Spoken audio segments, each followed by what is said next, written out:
I was one step from the study door when I heard my father's voice. Not angry, just certain. Your sister. She's not getting a single thing. She's out. I stopped mid-step. The hallway felt colder than it had a second ago. The kind of cold that doesn't come from air conditioning but from knowing something can never be undone. I should have walked in. I should have said something, but I didn't. From the crack in the door, I saw my dad, Richard Morgan, leaning back in his office chair talking to my younger sister, Melissa. She nodded, once didn't speak. My mother, Janice, stood behind them, arms crossed, and she smiled. Not the kind of smile you give when something's funny. No, this was different, tight-lipped, controlled.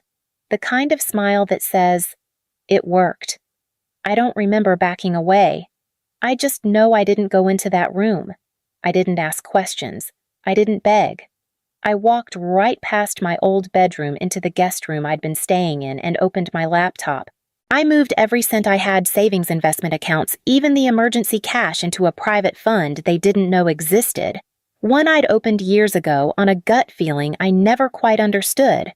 What they didn't know was, I knew about the second trust, the one my grandmother, Margaret Morgan, had created just before she died, the one she never told them about. Only me. It had just matured, and it wasn't small. I didn't cry that night. I didn't scream or throw anything.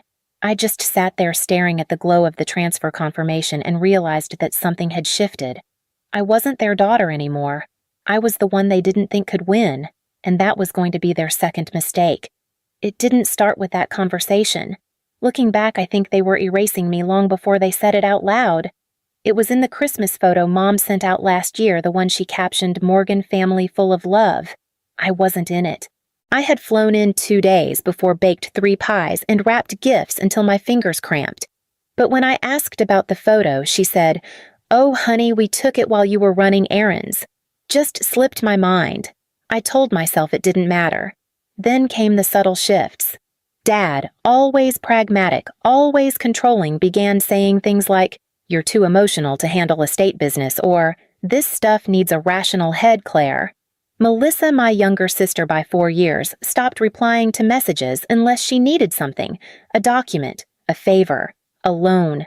Her tone always breezy, like we were still close, but the closeness was hollow. And Chase, our cousin but raised almost like a brother, started calling me the martyr. Said it with a smile, but I could feel the sharpness underneath. Still, I kept showing up. I was there when Grandma fell for the 3rd time. I was there in the hospice room reading to her with a cracked voice and tired eyes. I gave up my consulting job to help Dad through his surgery last spring, paid the electric bill when Melissa maxed out her cards, covered for Chase when his gambling debt spiraled again. They never said thank you, they just let me, like it was expected. And maybe that's where I went wrong. I mistook being needed for being wanted. The real cut came the night I heard the second conversation, the one no one knew I overheard. Dad's study door was cracked, and his voice carried like it always did when he thought no one else was around. "Don't tell her about the account," he said. "We'll say it was closed. Split it between us. Claire's out. She's been a burden long enough." Burden. That word stayed with me. It echoed louder than any door slam or shouted insult could have. Because it meant everything I'd done, the caretaking, the late nights, the silence, hadn't earned me a place. It had made me disposable. I stood in that hallway just breathing, not because I was afraid, but because a part of me was breaking the part that still wanted to believe this was all a misunderstanding, that maybe grief had changed them, but it wasn't grief. It was greed, and they weren't hiding it anymore.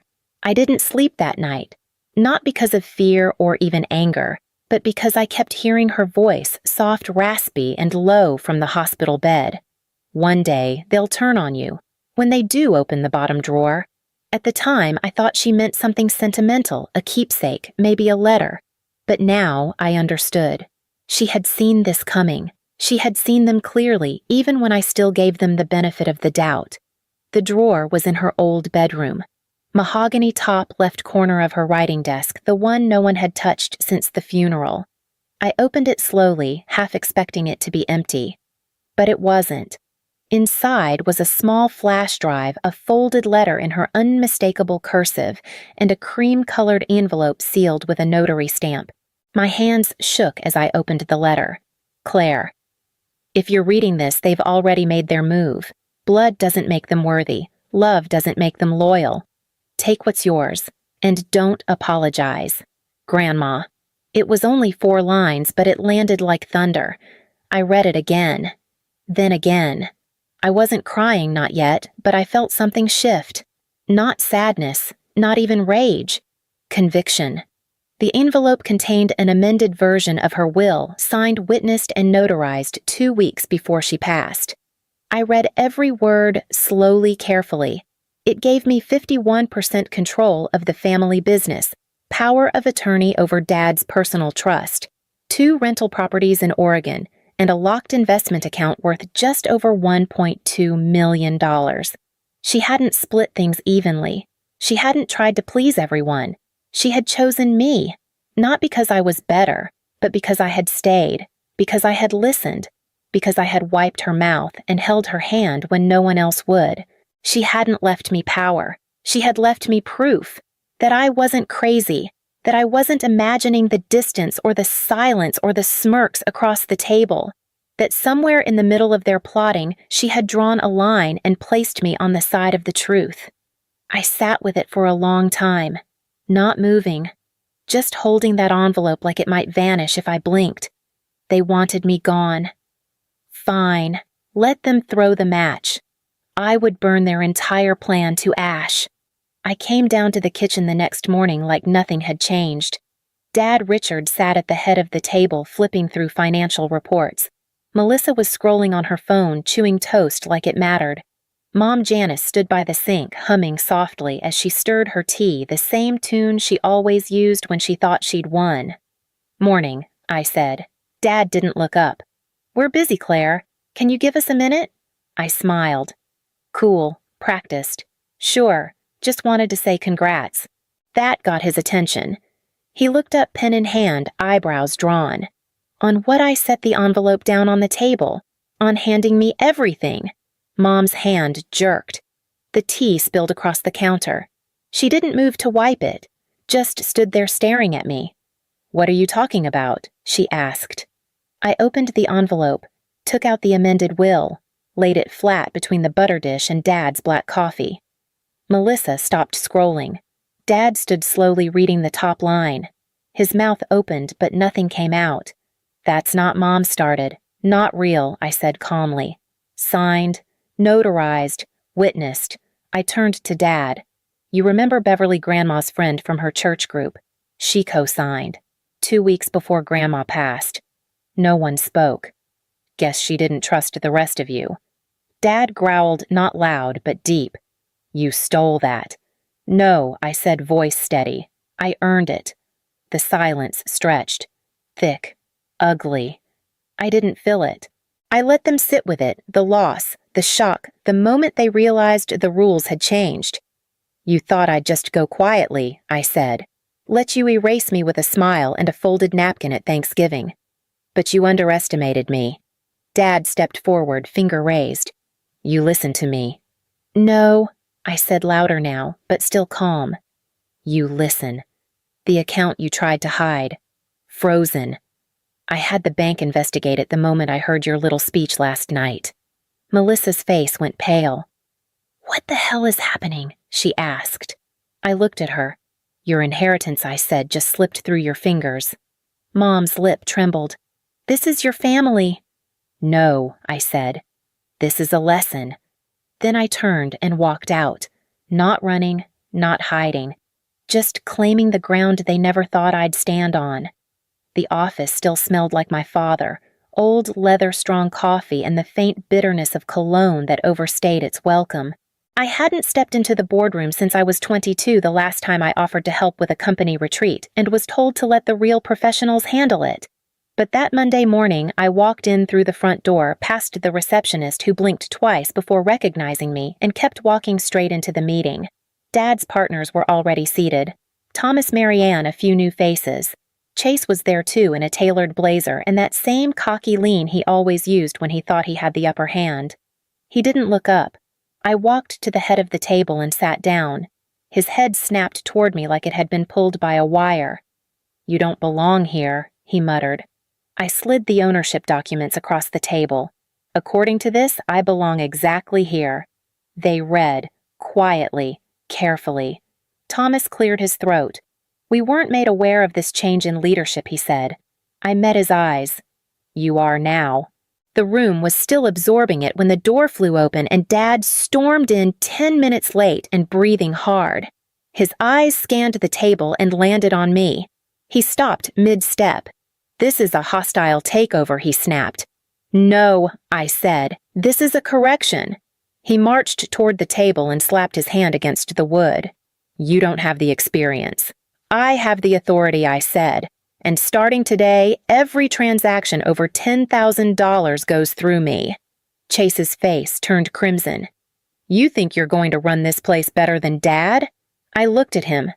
Really looked. Considering you've been using company funds to pay off your poker debts, yes. I think I've got a decent shot. There was a sharp intake of breath from the end of the table. One board member started whispering to another. A phone appeared in someone's lap. Dad didn't move. He just sank into his chair like the air had been pulled from the room. This isn't just about power, I said. It's about transparency. Something this company hasn't seen since Grandma stepped down. Thomas nodded slow. She always said you were the one who asked the real questions. I gave him a tight smile. She taught me well. When the meeting ended, most left quickly, heads down, feet fast. But Dad stayed behind, followed me into the hallway. You're really doing this? He asked. You already did, I said. When you decided I was disposable. He looked tired in a way I had never seen. Not angry, not dangerous.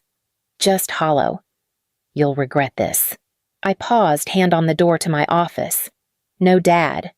I regretted trusting you. This is the cure. That afternoon, I called the audit team. We started with accounts tied to Chase, then looped in Dad's shell companies, and finally Mom's consulting contracts. The files piled up, clean names, dirty money. And for the first time in years, I felt something settle in me. Not satisfaction, not revenge. Clarity. The audit reports came in faster than I expected, and uglier than I hoped. Line after line of transfers labeled consulting routed to Chase's personal Venmo. Equipment rentals that didn't exist. Offshore payments under Dad's LLC. A 6-figure account titled Golden Sun Ventures, which linked directly to my mother's name. It wasn't just mismanagement. It was intentional, coordinated. They hadn't just tried to cut me out. They were bleeding the company dry. I sat at my desk long after the office emptied, fingers cold against the keyboard, scrolling through page after page of financial rot disguised as strategy. This wasn't just a betrayal. It was premeditated theft. I gathered the documents and sent them to the legal team with a one-line subject, proceed. That evening, Chase showed up at the office uninvited. His shirt was wrinkled. He hadn't shaved. He looked like the walls were folding in. You're going to ruin our lives, he spat. I didn't look up from my screen. You did that yourselves. I'm just holding up the mirror. He leaned forward, voice shaking. You think this makes you some kind of hero? You're destroying your own family. I stood slow, calm. Family doesn't build empires on lies. Family doesn't erase you and call it loyalty. And family doesn't smile while telling your sister to cut you out. His face drained of color. He opened his mouth to speak. Yeah, I said. I heard that conversation. Every word. He tried to spin it, minimize it. He always had a story. But I cut him off. You forged Grandma's signature on a withdrawal slip. That's a felony. He went quiet. I gave you a chance to walk away clean, I said. You stayed. Now you deal with the fallout. His voice cracked. You don't have to do this. I don't have to, I said. I want to. He left without another word. Later that night, my attorney called. We're ready to file criminal charges. Do you want to press forward? I walked to the window, looked out at the company sign once, a symbol of pride, now just a name carved over decades of quiet deceit. Yes, I said. No settlements, no silence. We do it by the book. I want the truth in ink. By sunrise, the company website had a new leadership tab. My name, my photo, my mission. Underneath a quote from Grandma, "If you can't trust the foundation, tear it out and start again." And that's what I was doing, tearing out the rot, brick by brick, name by name. The text came just after noon. 1 hour, no lawyers. You owe me that much. I didn't owe her anything, but I said yes. We met at the old church garden behind St. Mary's, the one Grandma used to sit in when she could still walk.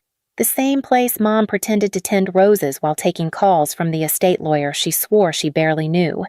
She was already sitting when I arrived. White blouse, clean lines, too calm. She looked like someone preparing for a press conference, not a conversation with her daughter. I didn't sit.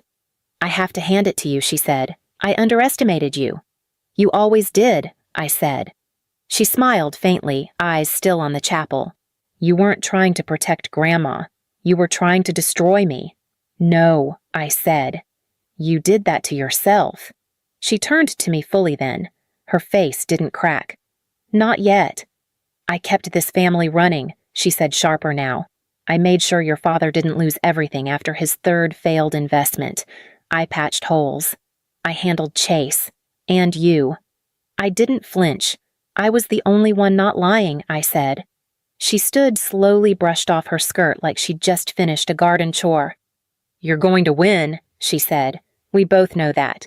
She stepped closer. "But what happens after you do? You think you'll feel peace? You think Grandma wanted this circus?" I looked at her, really looked, and saw the woman I used to love trying to rearrange her face into something soft. But it didn't fit anymore. "No," I said. But she would have wanted the truth, and she'd be proud that I finally stopped apologizing for existing. For a moment, just one flicker, her mouth tensed, not in anger, but something closer to grief. Then it passed. She leaned in voice barely above a whisper. "Everything crumbles, Claire. Even the truth. Just wait." I didn't answer, didn't stay to ask what she meant. I turned and walked away before she could twist it into a warning or a threat or a plea. I didn't need any more of her endings. The courtroom was colder than I expected. Not in temperature, the air itself felt different. Tense. Still. Like even the walls were waiting to hear what couldn't be unsaid. Mom, Dad, and Melissa sat in a row. 3 faces. 3 masks. 3 ghosts of a family I used to believe in. When my name was called, I stood. Walked forward, raised my hand, swore my truth. I spoke without shaking, not because I wasn't afraid I was, but because fear no longer controlled me. I'd lived in the silence they built. Now I would speak in a room they couldn't shut. I laid out the timeline, the account transfers, the forged withdrawals, the LLCs Dad created under false names, the consulting contracts paid to Mom's shell company, the bank alerts I'd triggered the moment I heard them say I was out. Then I paused. Before she died, I said my grandmother left me something else. I pulled out the flash drive and handed it to the bailiff. The sound system clicked. The courtroom waited. Then came the voice, faint but steady, worn by time but unmistakable. "Claire, if they try to shut you out, don't let them. You are this family's future. Not their version of it. Yours." No one moved. No one spoke. Not even Dad. When it was Mom's turn, she rose like she always did at church, slow, graceful, calculated. "We weren't trying to hurt her," she said. "We were trying to protect her. She's always been sensitive." I laughed. Out loud, in front of the judge. Not out of disrespect, out of clarity. Is that what you call erasing someone now? Sensitivity. The judge didn't flinch. Melissa looked down. Dad kept his eyes on the floor. By the time the testimony ended, the money barely mattered. This wasn't about inheritance anymore. It was about dignity, about memory, about being seen. The gavel dropped. Final. Full control of the estate remained with me. Melissa was ordered to pay restitution for unauthorized use of company funds. My parents were permanently removed from all fiduciary roles tied to the trust of the company and the family assets. It was official. It was public. It was irreversible. Outside reporters waited like birds sensing blood, microphones, cameras, questions I wouldn't answer. I walked past them, straight, quiet. I didn't owe them my outrage. Back at the lake house, I opened Grandma's journal to the page I had marked months ago. She had written, "Sometimes blood must be drained for a body to heal. Families are no different." I sat on the porch until the sun disappeared behind the trees. The air smelled like pine and memory. They had tried to bury me, and in doing so, they handed me the shovel. But I didn't dig a grave. I built a foundation. By Monday morning, the transition was complete. The deeds, the titles, the names on the papers, all of it mine. The lake house sat quiet in the haze of early autumn. Yellow leaves drifted down the front steps like someone had let go too gently. Inside, the air felt different, not empty, but unoccupied, like it had been waiting. The business bore my signature now. The accounts were in my name. The legacy they tried to erase was ironically held together by the one person they tried to cast out. I didn't host a celebration. I didn't call anyone. I opened Grandma's old cedar chest, placed the amended will beside her journal, and closed the lid. No speeches, no final words, just the quiet act of returning something to where it belonged. That night, I left the windows open. I wasn't afraid anymore.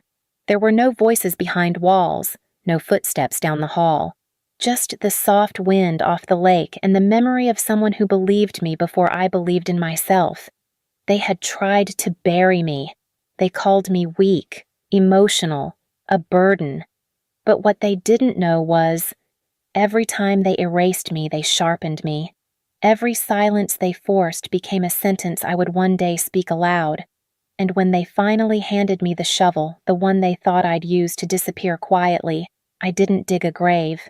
I built something stronger. Now the house bears my name. The business wears my values, and I sleep with the windows open. Not because I've forgiven them, not because I've forgotten, but because they can't touch me anymore.